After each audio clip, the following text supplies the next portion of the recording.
Mantenha-se na vanguarda das descobertas da ciência. Bem-vindo a Futuris.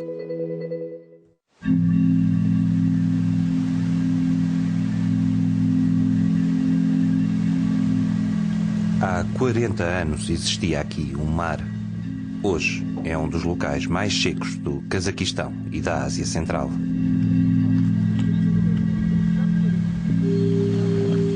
É por isso que estão aqui investigadores europeus. O Mar de Aral era uma ilha de frescura entre dois desertos, o Karakum e o Kusulkum. Era um reservatório de água gigantesco com um habitat e um biótopo muito ricos, dotado de uma grande biodiversidade. Hoje, onde estava o mar, temos o deserto de Aralkum. Vemos sinais por todo o lado. O lago transformou-se num novo deserto.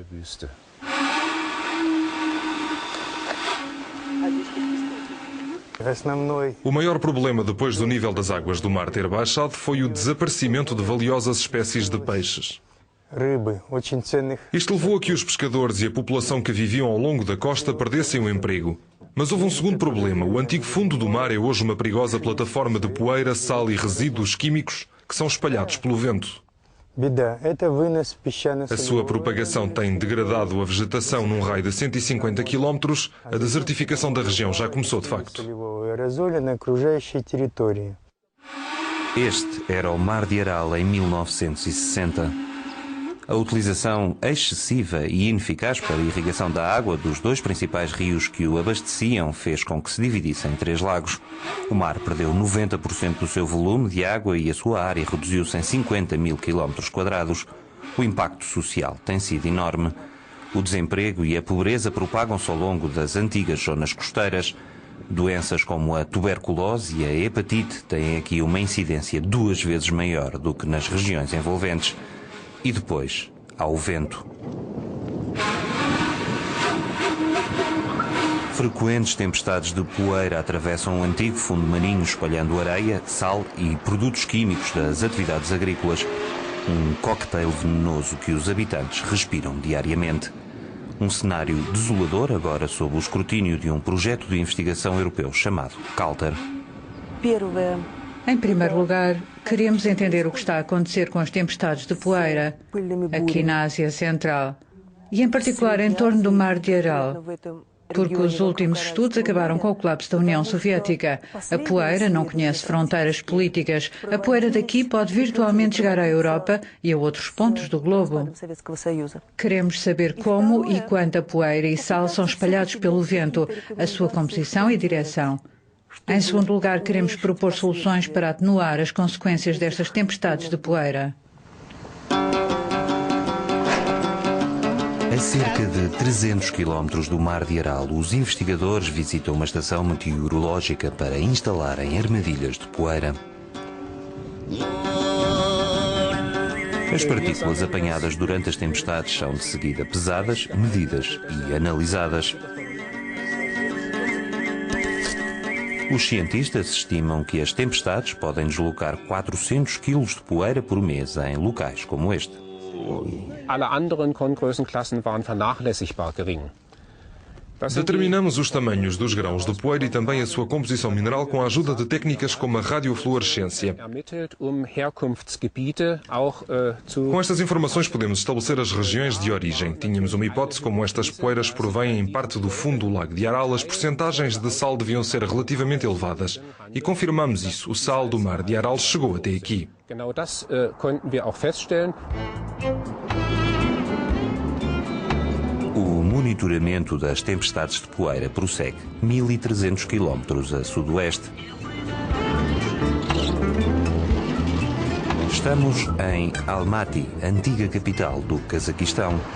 No Centro Nacional de Pesquisa Espacial, as tempestades de poeira são observadas de perto, com recurso aos satélites.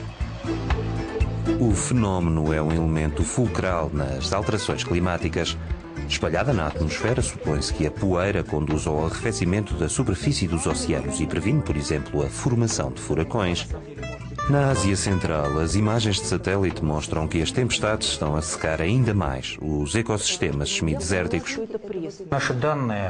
Desde 2000, a superfície de emissão de poeiras da região do Aral está a crescer. A intensidade e frequência das tempestades também estão a aumentar. Antes as emissões dirigiam-se maioritariamente para o noroeste, hoje dirigem-se principalmente para sul. Isto significa que todos os anos, novas áreas de terra são poluídas pelo sal do fundo do Aral.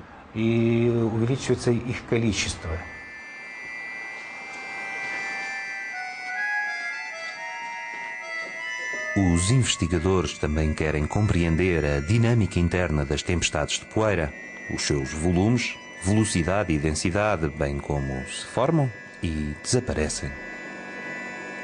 Para isso, recriam pequenas tempestades num túnel de vento equipado com um laser e onde introduzem poeira e areia do deserto.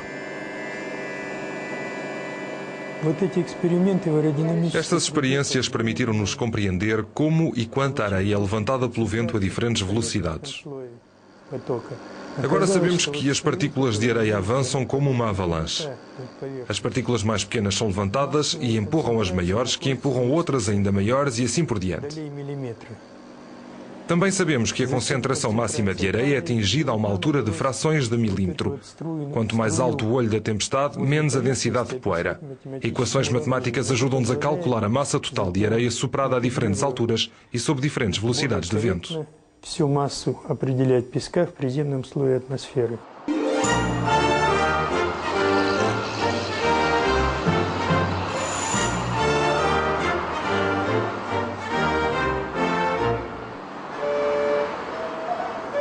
De regresso ao deserto, os cientistas estudam vários sítios geológicos.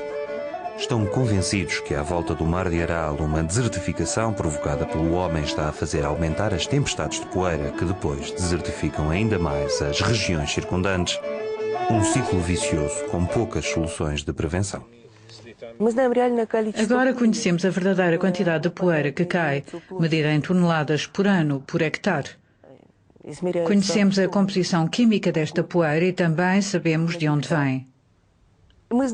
Temos muitos dados novos para propor, algumas soluções preventivas. Pensamos que a melhor maneira de evitar mais degradação à volta do Mar de Aral é cultivar plantas indígenas, não em todo o antigo fundo do mar, mas em pequenas ilhas verdes. Estas plantas iriam consolidar a superfície e assim existiria muito menos poeira a ser levantada.